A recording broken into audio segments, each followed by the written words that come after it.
Good day. Today we're going to perform administering Ngt feeding. The purpose of this is to restore and maintain nutritional status and also to administer medications.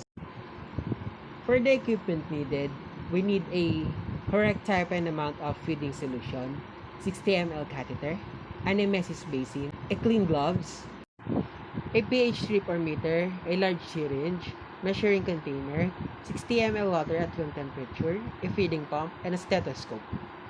For assessment, first you need to assess for any clinical signs of malnutrition and dehydration. Next, you need to assess for any signs of food allergies. If the patient is lactose intolerant, we need to check the formula of the feeding and then notify the primary care provider. Next, before we administer the tube feeding, we need to identify first the type, the amount, and the frequency of the feeding, as well as the tolerance of the previous feeding.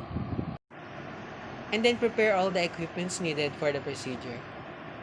And then assist the patient in Fowler's position for at least 30 degrees elevated from the bed.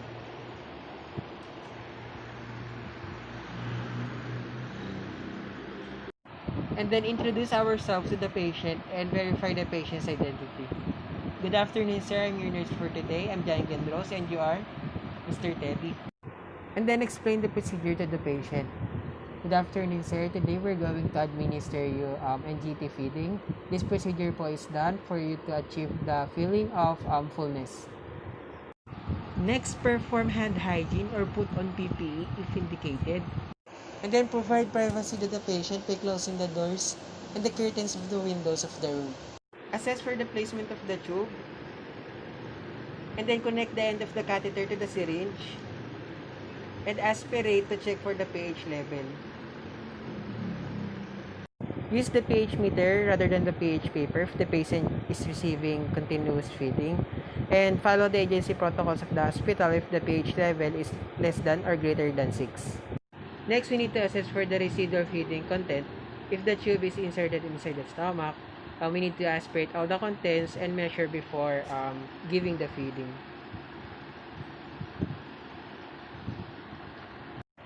If 100 ml or half of the previous feeding is aspirated, we need to check for the primary care provider before proceeding. And then reinstill the gastric contents to the stomach if this is the agency policy or the primary care provider's order. And then check for the gastric residual for every 4 to 6 hours according to the agency protocols of the hospital. Before administering the feeding, we need to check for the expiration date of the feeding and warm the feeding at room temperature.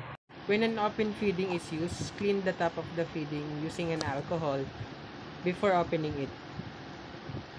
Remove the plunger of the syringe and connect the syringe to the tip of the catheter. Apply the feeding to the barrel of the syringe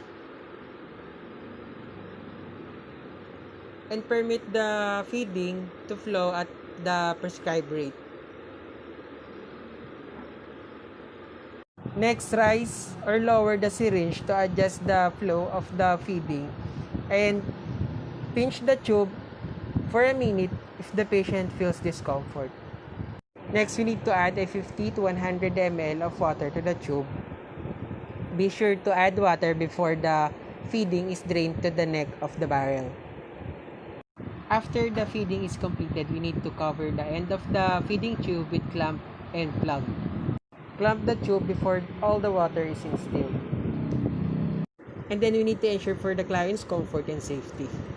And then encourage the patient to maintain in sitting upright or in Fowler's position for at least 30 minutes. Next, discard all the equipments properly, remove gloves, and perform hand hygiene. And then we need to evaluate for the feeding tolerance, the bowel sounds, weight gain or loss, urine output,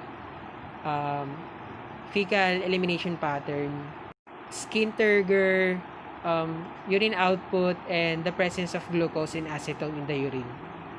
And then we need to document the feeding, the type and amount of the feeding that we administered, and then record the amount of water and feeding that we administered, and then report the significant deviation from normal findings to the primary care provider of the hospital.